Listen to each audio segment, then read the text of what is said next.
it, or they'll say that comes always first. All right, so as we're walking along like this, we are going to practice a little bit. They will see what he does. We'll kind of get an idea of what he needs to work homework-wise. So when I look at this, I always tell people we always have this idea that our circles are really good. And then we get to the test, and then if you're going to show, let's say, and then we can't do our test very well, our geometry is good, or we can't do a circle, or we can't keep, because the horse really isn't in the A's. And we always think about that as your horse has to be on the A's. But what does that mean? So what I would say is, whatever you're doing right now, you're gonna help this supreme horse. You're gonna help this horse. It knows how to turn, I'm assuming. It sees the bend and that kind of stuff.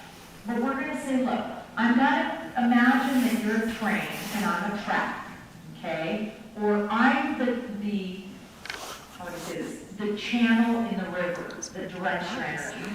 So you're going to use these 4 targets to go, I got to get through these targets every time I go around. I can't go to the inside or the outside. I'm going through these targets.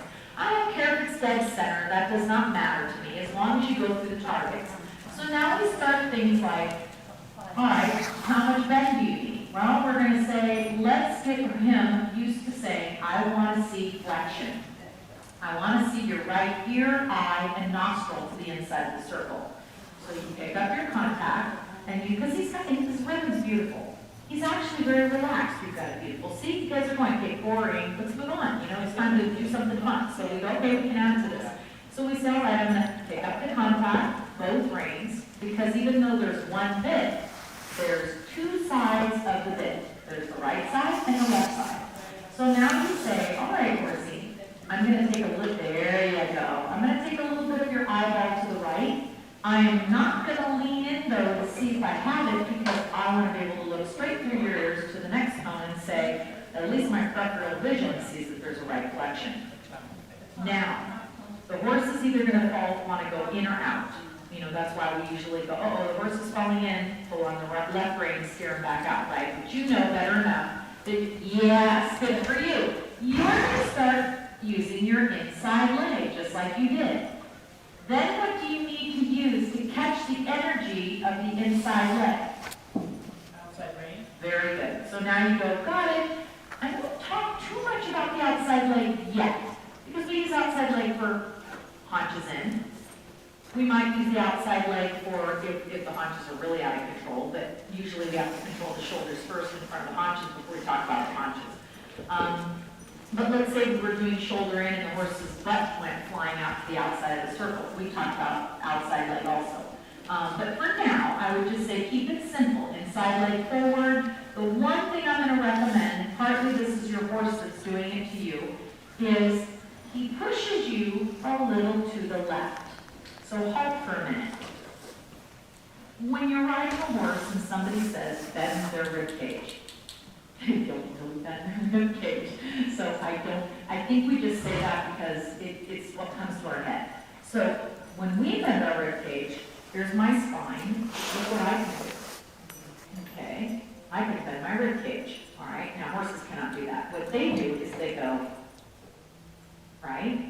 So when your horse goes around this way and you're sitting, you think, okay, I'm sitting in the middle, and then we're on a bending line, and you go to bend your horse instead of going like this with the leg underneath and bending, goes like that. So then he's bigger than me. So obviously he takes you and the saddle and does this, right? So you need to kind of offset your breeches, because see, now I'm crooked. But we all feel like we're centered, but we're not. And then all of a sudden we go over here and go, wait a minute, I need to sit my weight over here a little bit for several reasons. And if you sit over here to your right, you won't fall off. Because if you fall off, you're going that way. So you want to sit a little to the inside so that your inside leg, number one, can be forward, where it needs to be, not way back. Because usually when we're being pushed this way, I don't know about you, but we all kind of go whoop with our foot. So you want to keep your leg forward and down, because again, if the rib cage, if the barrel is pushing into our leg like this and we're over here like this, the only way to get the rib cage to rotate like this so that we can engage the right hind leg is to sit over here, okay? Make this right leg longer, and take the bottom of the rib cage and push it so that the spine goes back up underneath us. Then we can get that feeling of the bend. Does that make sense? So that's why I want you to sit a smidgen off to your right, and that's going to feel so wrong. And I'm going to say, people have heard me 1,000 times say this, it's like saying to you, hands together like this, that feels fine to me because that's what I chose. That feels wrong. Is that wrong? Yeah. It's opposite. So you may not have this problem going to the left, but right now, you have to dress this because if you're going to lose the stirrup, you better lose the outside. Don't ever lose your inside stirrup. Who has ever really lost the outside stirrup and gone poof to the inside? Usually, everyone hits their head on the wall as the horse takes off inside the arena because it's not inside that's scary, it's the outside. Okay, so let's try that. You're going to take your whole seat and go over to the right a little bit. So it'll almost feel like your center of reaches is to the right, your weight's up. There you go, that's better. There you go, and that should feel totally horrible if that's it's not what your horse wants you to do. So your horse wants you, he has no wants or wishes actually other than to go eat grass, I'm sure, right now. But I would say that his body prefers to move in his way of moving. Okay, so when you try to change that patterning, he goes, well, I can do this, but let me do it my way. I can move on this circle, but I want to fall right. Good, so now shorten up your contact again. If he gets spooked by something, my true idea is, this is a sweet horse. He is not being malicious. So when a sweet horse that is not being malicious, that is truly afraid, gets to stop and check it out. Because I want to spook in place. I am not going to be the kind of person that on something like this says, I'm going to make myself more scary than that. Okay, what? He's not being bad. He was scared. That wasn't being, now if he was an ass, I'd say, well, yeah, make yourself more scary than whatever he's being asked about. But he's not being an ass. So should I stop him to look at it? Yep, absolutely. You can stop and check it out until you see something like, there you go, licking, like that. Where he's like, that's not, you're welcome. That's not even anything to worry about anymore. And if it was something where, like my big thing is, because I have to do a lot of young work, I usually end up in retraining. I can't get the train, but I do it. I do. I track the crazies. But let's say that saddle was the problem. You can move it though, but if that saddle's the problem. And then all of a sudden they come around the corner, they go like this. And I go, oh, what do we all say? What are you all thinking right now? They're going to spin and go the other way. That's what I'm thinking. Oh, crap. So I don't push them up to it, and I don't go, it's going to be scarier than me. And that's what I love. I go, now I got to fix this. Thank you so much for creating drama. This is my child who's scared of something in the closet, and then, Mommy, and you come in and you go, what is wrong with you? Okay, well, that doesn't help. So I would say, I'd look at that and go, whoa, stop, pause, keep the flexion in the direction that he wants to spin in. Let him look at it, and then when he starts to go, you can bend, you can chew, you can move legs around, things like that. It depends on how wired they are. Then you say, as soon as there's a or some kind of okay, I don't care anymore, then you start to go up to it a little bit more until you feel like it's like they're going in, but you can sense there's a moment where they're going to go. Before they get to that point, stop them because you control it, right? We don't really I think somebody drove in next door. So we stop them and go, I know you're curious, but that's as far as you get to go. And then they go, no, that's not fun. And then you go, well, you can go on again. And then, whoa, but before we freak out, let's stop it. And the next thing you know, they don't care, and then they want to go out and they touch it, and it's no big deal. So that's what I would do, and I would ingrain that, because this horse's eye is so kind, and so, I don't read anything negative, nasty, or anything. So I go, this horse is time to learn that you are the best thing since sliced bread, and it should trust you hell or high water. And if you spend time doing this, it will pay off like nobody's business. Now, if it was a naughty horse and it's going, I'm going to freak out you, then I'd say, you know what, I'm so much more scary than that, you're dead. Then that's different. But that's not what I would do with this horse, at least not this time. So now you continue on, and if he needs to stop and reflect, he's allowed. He's allowed. See, because this is processing him. If he hasn't been around a lot of places, he's got to learn, oh, it's cool to just hang and everything's fine. And for us, I'm not saying this is you, but a lot of people go, oh, this is boring, and this is, well, then you shouldn't have bought it. Yeah. Sorry, you should have got an FBI horse then if you want to go play FBI right now, right? Okay. This is a partnership. whether it's raising a child, whether it's a marriage, whether it's an employee or boss, you gotta have it's a two-way street. You gotta work together, and there has to be a trust factor that you both are working on. Because there's nothing better than when you train your own horse and they trust you, and I love getting on my own horse. I trust her like nobody, even when she's gonna have a meltdown, I trust her. Because we have a rule, we have a program we go through, and we're best friends. And I love my best friend. I mean, who doesn't? So, and that's why I think we get into this. All right, so continue again when you're ready. And then if she stays, remember, your last person, things are more distracting now. So, Noises will be more distracting because everything's quiet all of a sudden. So you just say, you can always listen to me, and I won't ever say you can't focus. Now, if it's a month from now, and you've been here a lot, then I'd say, oh, okay, now, Karen, you need to push this on a little bit now. That's being, you're letting her be lazy or whatever, but that's not the case today. So again, you say, okay, I've got my rhythm. This is beautiful pop rhythm. I'm going to maybe push her on a little bit. You already know how to do that because I see your seat moving nice. You measure with your leg when necessary. And then you start to gather your contact again. And as you gather your contact, I like the way you did it by reaching across and shortening your rein. Then you take contact through your elbows, and I'm going to give you the same analogy I gave a few of the people, but it's like you're carrying your two pillars of a bridge. I give a lot of analogies because something works for somebody that doesn't work for someone else. So if you look at a bridge downtown Portland, you see these big pillars that hold up, or the beams in this arena, they're strong and sturdy and they stay here. They don't go like this or like this. And so our arms, our connection has to come from our core, from our shoulder blades. So in all reality, if I really were to tell you what it would feel like, it would almost feel like the reins are tied right above your elbows. Because your elbows have to stay as an elastic rubber band. That, have you ever put on a pair of socks that don't stay up? I hate that. I throw them out. I can't take it. I don't even give them to Goodwill because who would want those, right? Or better yet, a pair of socks that are so tight they cut off your circulation. You got to be in the middle of that. That's what your elbows are for. You've got to take an elastic feel. There's two sides of the bit, and for her to learn that there's an inside and outside support system, you need to take inside and outside contact. Yes. What just happened? He got soft. Way softer. He got softer laterally, and then he went and used your outside ring. He said, oh, did you want me to lift my back?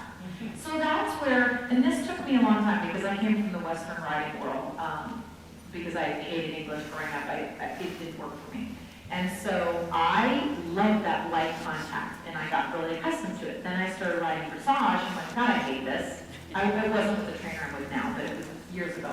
And I didn't like it because my Arab didn't like it, and the contact was so heavy, my arms were breaking, and my horse was curling, and I was pulling more. It was just ugly. And so I thought that always had to be ridden, but then I learned different. But the contact still has to be contact. So it could be an ounce, it could be the weight of the rein, but you gotta have something there because, again, you don't want to start doing this and then doing this and then pulling him over to the left again, and that's what he wants to do.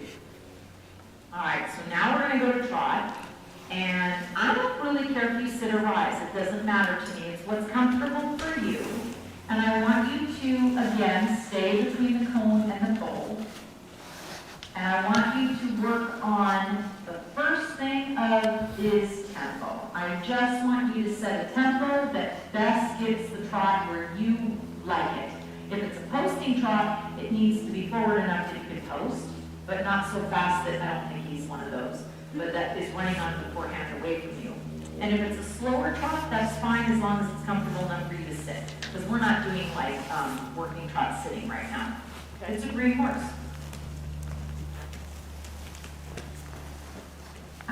Very good. So now your seat is what you're posting. You're going to set a steady tempo. Your tempo is right here. 1, 2, up, down. 1, 2, up, down, up, down. Now, if he slows down, you want to push off a little bit more as if you were on a swing set. If you haven't been to a swing set in a while, I would suggest taking on the way out driving. If your horse stays with you at home, then find a park. If you were going home from the barn, find a park, sit on the swing and make it swing by yourself. Now, when you swing, you use your arms for help, but when we ride, we don't want to use our horse's mouth for that. So we use our stirrups. And you push off with our, there you go. And you go, dude, notice that when I push off with my skirts, I create energy? Now you go, I can push off bigger and faster when I want more ground cover. Or you can post faster if you want a quicker tempo, or big and pressed if you want a longer stride. That looks really good, Karen. Now, as you get, let me know if you or him need a break. So as you're cruising along like this now, you start to think, okay, now I get to make a little contact. Because I think he's far enough along in this training that, 30 days under saddle or thereabouts, depending on what they need. I don't take any contact, I just take long range. But he gets to have a little contact now because we want to help him to use his back and develop a top line. Now understand that rein means low and leg means go. But now we have to teach him that contact can also mean come up and round and lift his back. So you start to say, all right, I'm going to gather my reins in half-inch increments, keeping my reins just taut enough that I can feel a little bit of resistance on the bit. Now, yes, good. So you feel, and you're still maintaining your tempo, because guarantee you, he's going to go, Mommy, do you want me to slow down? He's going to ask you questions. He's talking to you all the time. And you have to say, I'm sorry, I really do mean posting. I really do mean trotting. So as you take the contact, I want him to chew a little bit. So to get him to learn that's it, that he can soften a little bit, I want you to take your outside elbow back, because your outside elbow gets a little too in front of your body, and that allows him to fall out of balance. So can you take that contact through your left shoulder blade, left elbow, push him on, so no stopping. And then, your right hand's great, but it's a little lower than it should be, because it's not at the same plane as your left rein, right? So you elevate your right rein, so it's on the, if you were carrying a tray of food, good. Doesn't matter, I don't care. I'm never worried about heads, I just want contact. I'm just soft, gentle contact. You're guiding the energy. Excellent. So now, I said to one person today they could sponge. I'm not a big sponging fan, I wouldn't do that with every horse. But you're allowed to gently sponge the reins. And I would find a way to go right rein, left rein. Because you do need the left. Yes, there you go. Yeah. So he's like, oh, my foot's starting to swing. I kind of like this. It's like giving into contact a little bit. Now let's see if you can teach him. Oh, look at him. Good, always happy. Make a slight counter flexion, but don't throw away your right rein completely. You need to keep your right rein guiding him on the circle, but I want you to take the left rein and tip his nose ever so slightly to the right, or left, sorry, there you go. And you may only use left leg now. Remember, he's rein, you don't get to use it outside leg and outside, all that. He needs outside leg, outside rein, inside rein. Good. Outside leg, outside rein, inside rein. There, good. He needs to learn what counter flexion is a little bit, because you feel how nice and tall he gets in his withers when you do that? That's because he's learning what outside rein means. It steers, it means lift your back. Lovely, Karen. Oh, okay, that's great. I blocked it in reverse. Good boy. And I'm a big freak about rewarding a ton on positive behavior.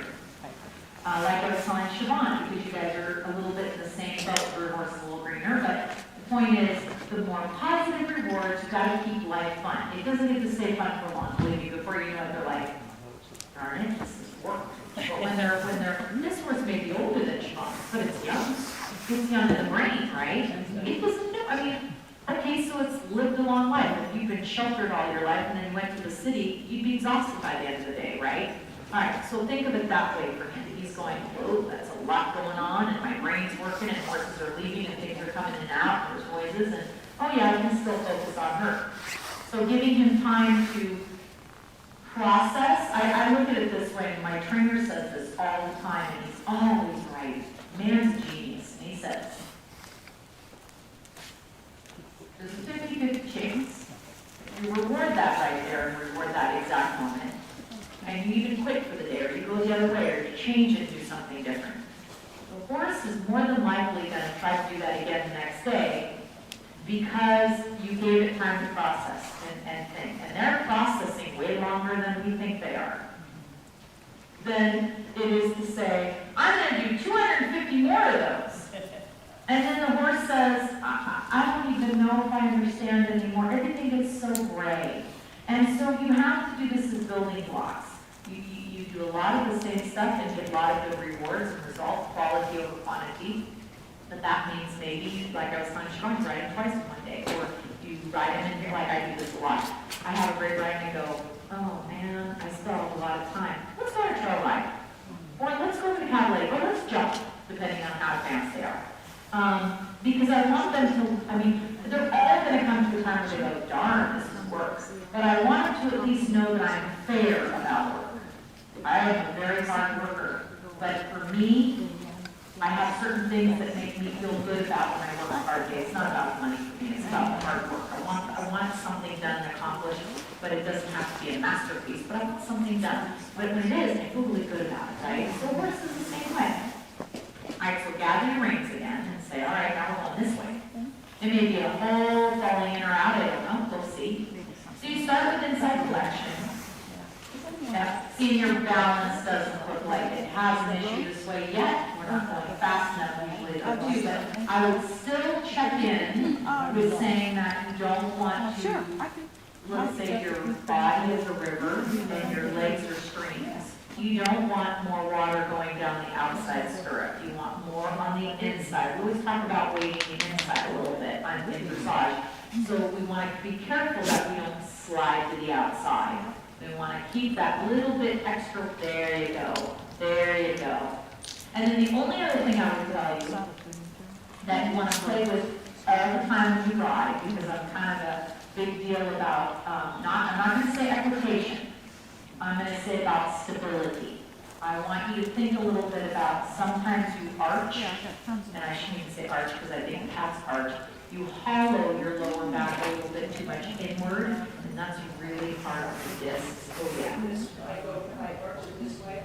Yeah. Okay, because I tell you right now, I just showing you that. My discs don't go that way. That's all. Oh, wrong answer. So, and I have a lot of people who are like doctors and physical therapists, and I go, is that wrong to touch this? Oh my God, no. You know, your shoes will break or they'll damage your discs. Okay. So what I tell people is you try to rotate back on your pockets. So when I see full seat breeches, okay, so like these, I shouldn't see all of this when you're sitting unless you're in a 2-point half seat. But this should be tucked in under. So years ago I was told I couldn't ride anymore because my back was so bad. I mean, I was in my early 20s, and it's because I was riding like that, and that was cool. But anyway, so I learned some how to do all this, bring my belly button in down and back, and have a more flat back. Now, you notice what happens to me when I do that. So I want you to watch my knees, okay? So here are my legs all back, and my legs a little bit further back, isn't it? And my knees are a little straight, and I watch it happen when I do that. Here, Bernadine, could you do that? And my knees bend. Hey, Bernadine, could you do that a little bit out? Oh, sorry. That's okay. All right, yeah. So what I'm just going to tell her a little bit because she's fighting. Yep, I don't yep. want her to hurt her. So when you, and there is a style of massage like this, so I understand that. But so when she hollows her lower back like this, if I had stirrups, it'd be easier. But I'm more on my toes and my legs shooting back this way, and this hurts my spine. It hurts my lumbar area right down there. That's painful. So what happens is, if I want to sit properly, watch what happens to my knee and my lower leg. So I'm going to bring my belly button in down the back and flatten this. Do you see how my knees kind of bend and go forward? Yeah. And now my weight's down more here, where I'm more secure. So what happens though is, you have to experiment. Sometimes knee rolls like that force you. See, that particular saddle I used to own, so I know. And that was the one that I heard. I actually bruised my tailbone. Because what happens is, I was riding in that saddle, and I would push my leg like that. And then when I tried to do this, my tailbone got bruised really, I mean, I couldn't sit for a long time at the donut thing. So that, I have to be careful. So that saddle, it's a great saddle. It fits a lot of horses, but the knee roll, like, see there, you're in a better position. But I don't know if you can stay there when you're posting and cantering. I don't know. Or when you're sitting, you may not be able to. Because it keeps pushing, your leg keeps going way too far back. And so I go, yeah, I don't see it as you. I think it's your saddle. But again, I don't want you to have to go out and buy a new saddle and all that. And I don't, you know, some of these old saddles, you can't, yes, you can. You probably take it to the saddle. The whole thing, sometimes they can, but then if you resell it, it's not worth what it was. So, but now the new Prestiges, I think, even have Velcro-in ones that you can change. If this was cut off even here, that'd be better. You just need to be able to bend your knee like this, because if you could like sit underneath yourself better, take your whole seat, tuck it under there, and you could engage this part where your belly button and down and back, and rotate like a big ball in your belly. There you go. That's safe. And then in all reality, yeah, see, it sits them good right there. Did it? Because I mean, it looks really good on it. It's just that. Boy, they're doing that, aren't they? Yeah. These guys Oh, are okay. great. Okay, yeah, because they say they did a great job. It looks like it fits them really well. It's just that, yeah. And you might think you could try shortening your skirts a hole or two. But again, I don't know how that's going to feel to the knee roll. Might make it worse if I have to play around with it. But I mean, for me, I just want you to be careful because I watch your low back and I go, I don't know if he's hurt, but man, I'm hurt. I do, I think that. Oh, I no. can fix that. Did you hear that? I'm so not sore. See, and I've been there. So I go, every time I hear someone say that, I go, can I help you? You can fix that problem. You wouldn't be sore anymore. Yeah. You could totally get rid of that. Totally get rid of that. I don't know if you get rid of that in that saddle, unless you could change the knee rolls, but I'd say before you get into that, I'd say try a few of my saddles that don't have that, and then see if you make a difference, because you can change stuff even now. Like, let's try this just for today. Let's go, let's see. First, let me go 2 holes shorter, and if you go, oh my God, I can't do that, then I'd say fine, don't. But what you want to do is just relax it, not open it, just relax this, and then let your leg hang. That's actually much better. You have to remember too, people sometimes say, you know, well, they're riding in a chair position, and I go, well, wouldn't it be better to ride with your core stability this way, and then your legs come better over time and learn to come back, versus people getting so hung up with somebody's lower leg or their leg, and meantime they're doing this.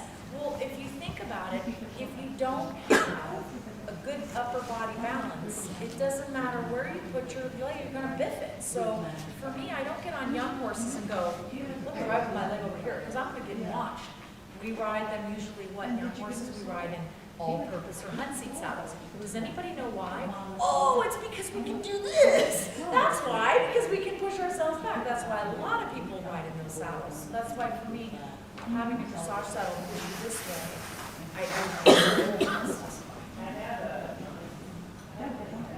Do you have, does it have, well, obviously the knee rolls are terrible out. Just try it. Try it without the knee rolls. And I would say this, you have to ride. So when I get somebody who is working on this part here, I say, let's not worry about, if anybody goes on dressage training online or any of those kind of things, and you can find a Catherine Haddad, or better yet, go to Steuben's website and look up the Genesis D Special with Catherine Haddad. It's long, but it's not the saddle that you necessarily have to look at. It's more information on how she talks about people sitting.